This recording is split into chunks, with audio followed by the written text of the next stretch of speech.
The news at noon is brought to you by Owensboro Health. Get care from Owensboro Health's pulmonology and sleep medicine teams in Owensboro and Madisonville. OwensboroHealth.org.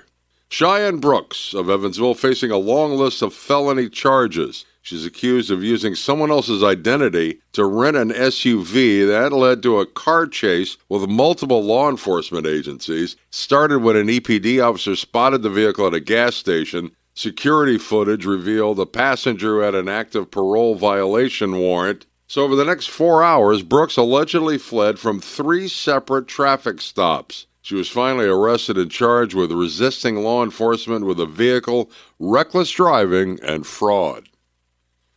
A Kentucky woman arrested after she allegedly vandalized the World War II memorial in Washington, D.C. Melissa Ferris of Elizabethtown is accused of spray painting the phrase "clean hands, dirty money" and filling the memorial's fountain with bubbles. Ferris posted to social media that her actions were intended to push her whistleblower case into the courtroom. She described herself as a pirate captain in her Facebook bio. The National Park Service responsible for the cleanup. Ferris faces numerous federal charges.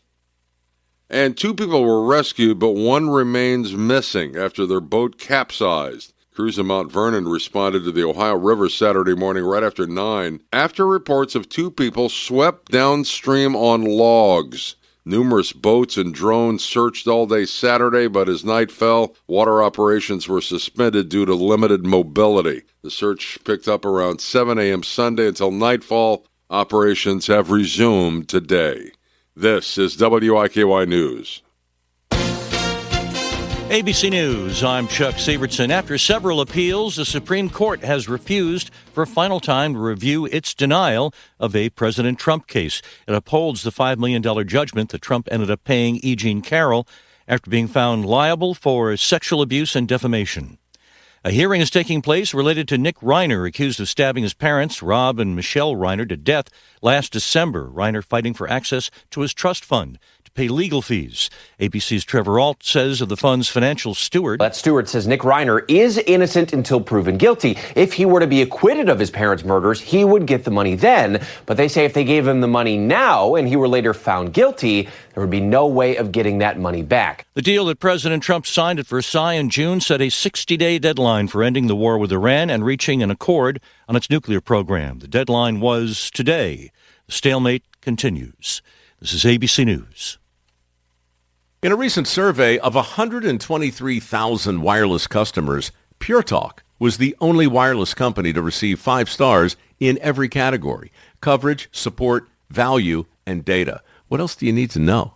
Switch to Pure Talk today and get any plan, including their top shelf unlimited data plan for just $15 a month for your first 3 months. No contract, no commitment. Dial pound 250, say micro, and let Pure Talk's U.S. customer service team help you make the switch. WIKY News at Noon Market Report, brought to you by Riverside Capital Management Group and downtown Evansville. From ABC News, Wall Street now.